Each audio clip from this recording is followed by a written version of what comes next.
அஸ்ஸலாமு அலைக்கும். Welcome to நச்சாய் சேனல். எல்லோரும் எப்படி இருக்கீங்க? அல்ஹம்துலில்லாஹ் நான் ரொம்ப நல்லாயிருக்கோம். இன்றைக்கி வந்து ஈவினிங் ஸ்நாக்ஸ் என்ன செஞ்சேன்னு பார்த்தீங்கன்னா, வீட்டில் வந்து பச்சி கிச்சி போட்டுக்கலாம்னு பார்த்தா வாழைக்காய் ஒன்றும் இல்லை. சரி அல்ஹம்துலில்லாஹ் இருக்கிறத வச்சு நம்ம செய்வோம்னு சொல்லிட்டு ஒரு கேக் ரெடி பண்ணி வச்சுருக்கேன். இப்போ தாங்க இறக்கி வச்சுருக்கேன். சுட சுட இருக்குது பாருங்கள்.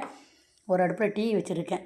அவங்க வந்ததோட என் சின்ன பொண்ணு டீ தான் கேட்பா. பாலில் எதுவுமே குடிக்காது, டீ தான் கேட்கும். காலேஜில் வந்து சாப்பாடும் ஒழுங்காக எடுத்துகிட்டு போகாது. சின்ன பிள்ளை மாதிரி ஒரு சின்ன ஹாட் பாக்ஸில் இருக்கணும், காட்டியிருக்கேன் பாருங்கள் உங்கள்கிட்ட வீடியோவில். அதான் எடுத்துகிட்டு போவேன். மற்ற பிள்ளை மாதிரிலாம் வெளியில் போய் திங்கிற பழக்கம் அதெல்லாம் நம்ம பிள்ளைக்கு கிடையாது. எதாக இருந்தாலும் வீட்டில் தான் செஞ்சு கொடுப்பேன், இல்லை நான் வாங்கிட்டு வந்து கொடுப்பேன். அதனால் இப்போ கேக் இருக்கிற மாவு வச்சு சூப்பராக ஒரு கேக் ரெடி பண்ணியிருக்கேன். டீயை கொதிக்க வச்சுருக்கேன். 6 வந்து கட் பண்ணி காட்டுறேன். சும்மா சொல்லக்கூடாது. பார்த்தீங்களா ஃப்ரெண்ட்ஸ், நம்மளோட கேக்கு சூப்பராக எப்படி இருக்குண்டு.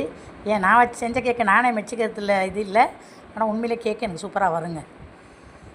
பாருங்கள், ஒரு கிளாஸ் டீ வச்சாச்சு, சுட சுட டீ வச்சாச்சு பாருங்கள். சட்டியில் தான் செஞ்சு, சட்டி கூட ஒட்டலை பாருங்கள், கொஞ்சம் கூட ஒட்டலை. சூப்பராக கேக்கு நல்லா சாஃப்டாக வந்திருக்கு. இப்போ கட் பண்ணி காட்டுறேன் பாருங்களேன்.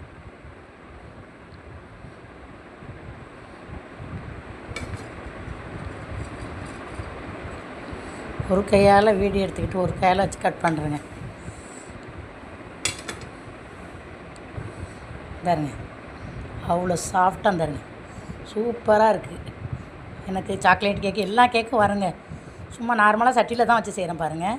எவ்வளோ சூப்பராக இருக்குது பாருங்கள். ஏதோ இருக்கிற பொருளை வச்சு சூப்பராக, வீட்டில் உள்ள பொருளை வச்சு சூப்பராக ஒரு கேக் செஞ்சுட்டேன் பாருங்கள்.